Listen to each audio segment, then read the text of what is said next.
నమస్తే, welcome to 6 TV. నా పేరు శాలిని. బులెటిన్ అప్డేట్స్ చూద్దాం. అధికారులు దర్పం ప్రదర్శించకుండా ప్రజలకు ఆమోదయోగ్యంగా పనిచేయాలన్నారు ఏపీ సీఎం చంద్రబాబు. క్షేత్రస్థాయిలో పర్యటిస్తూ ప్రభుత్వ పాలనను మెరుగుపరచాలని సూచించారు. పరిపాలనా విధానాలపై అమరావతి సచివాలయంలో కలెక్టర్లకు చంద్రబాబు దిశానిర్దేశం చేశారు. సదస్సు సందర్భంగా తొలి రోజు కలెక్టర్లను ఉద్దేశించి సీఎం మాట్లాడారు. అభివృద్ధి, సంక్షేమం, సుపరిపాలన తమ ప్రభుత్వ ప్రధాన లక్ష్యమన్న చంద్రబాబు రాష్ట్రాన్ని పునర్నిర్మించేందుకు కృషి చేస్తామని తెలిపారు. సంక్షేమ పథకాలు లేకుంటే పేదరిక నిర్మూలన సాధ్యపడదన్నారు.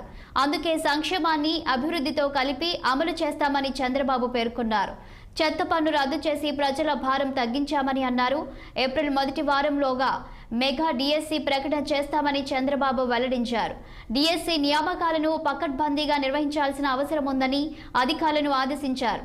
ఏబిసిడిఈ విధానం అమలు చేయాలని నిర్ణయించామని చెప్పారు సీఎం చంద్రబాబు. 5 సంవత్సరాలకు ఒకసారి ప్రజలు మ్యాండేట్ ఇస్తారు. అదే సమయంలో అధికార యంత్రాంగం ప్రజలకు ఆమోదయోగ్యమైన పరిపాలన ఇవ్వడానికి మీరు ప్రయత్నం చేస్తారు. ఒక్కొక్క లీడర్ వచ్చినప్పుడు ఒక్కొక్క విధానాలు ఉంటాయి.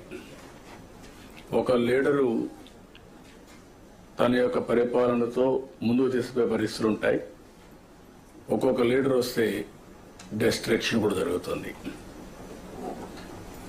అదే మనం ఒకసారి చూస్తే 5 సంవత్సరాలు నా సుదీర్ఘమైన రాజకీయ అనుభవం నేను చూసినప్పుడు ప్రజల్లో అంత ఫ్రస్ట్రేషన్ ఎప్పుడు రాలా.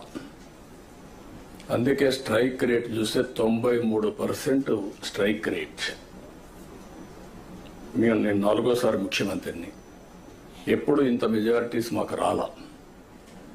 అంటే అది ఇండికేషన్ ఏంటంటే ఇక్కడుండే వాళ్ళమే పరిపాలనలో ఉన్నారు మీరు, కానీ ప్రజలు ఆమోదించలేదు ఆనాటి పాలన. అయితే ఈరోజు యాస్పిరేషన్స్ కూడా ఎక్కువగా ఉన్నాయి. ఈ విషయం కూడా మనం గుర్తుపెట్టుకోవాల్సిన అవసరం ఉంది. ఒకప్పుడు పరిపాలన అంటే రెగ్యులేటరీ మాత్రం, మీరందరూ కలెక్టర్స్,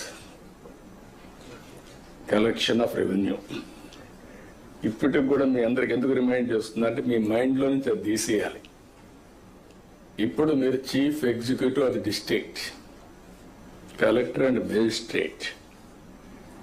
మేజిస్ట్రేట్ అన్నప్పుడు ఎక్కడ కూడా ఎలాంటి అవాంఛనీయ సంఘటనలు జరగ. మంత్రి పదవిపై నలుగురు